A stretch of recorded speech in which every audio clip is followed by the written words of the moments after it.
Kaugnay pa rin dito sa sinabi ni dating Pangulong Duterte, attorney, sa pagkakasama ni PBBM dito sa drug list noong panahon na alkalde pa ito. Ang PIDEA ay naglabas po ng pahayag at itinanggi po itong mga paratang, no, ng dating Pangulo.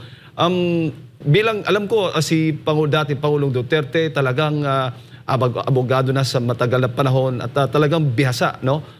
Sabi pa nga nila, politically genius din. Meron bang sapat na katibayan? No? Yan, kasi marami din nagtatanong dito sa ating mga kababayan, attorney, yung sinatawag nila lang pulburon video. Meron bang hawak na ganoon ang dating Pangulo? Tinanong ko siya dyan. At ang sabi niya, binibigyan siya ng kopya, hindi niya tinanggap. Kasi ayaw niya. Ayaw niya na makitungo sa ibang tao na sa ganyang pamamaraan. No? Hindi niya alam kung saan galing yung video niya. Ang sabi niya, hindi niya tinanggap. Bagamat ang sabi niya, naniniwala siya na hawak ng militar yung video na yan. At kumpirmado na nandoon nga yung dating Pangulo. Na yan po naging basehan niya dito sa kanyang mga pahayag kagabi. Hindi po. Ang basehan niya ay yung report sa kanya ng PIDEA nung siya ay mayor pa. Hindi po yan sa video. Dahil hindi niya tinanggap ang video, hindi niya napanood ang video.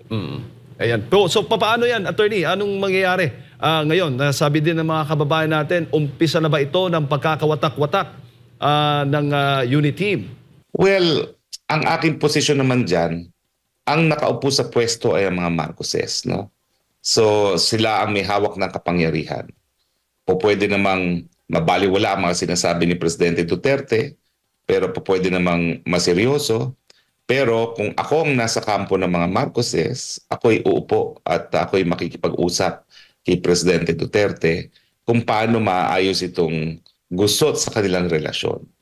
Nananahimik naman po ang Presidente Duterte, no, bago nagsalita si Justice Secretary Guevara out of the blues na makipagtulungan sa ICC at nakita naman natin kung anong ginawa rin ng Kamara Representante at ng NTC sa kaso ng SMNI.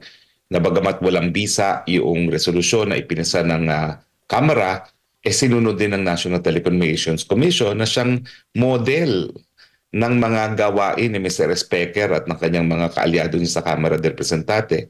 Magre-resolution sila bilang patunay ng sense of the House at pinapatupad naman ng executive branch of government.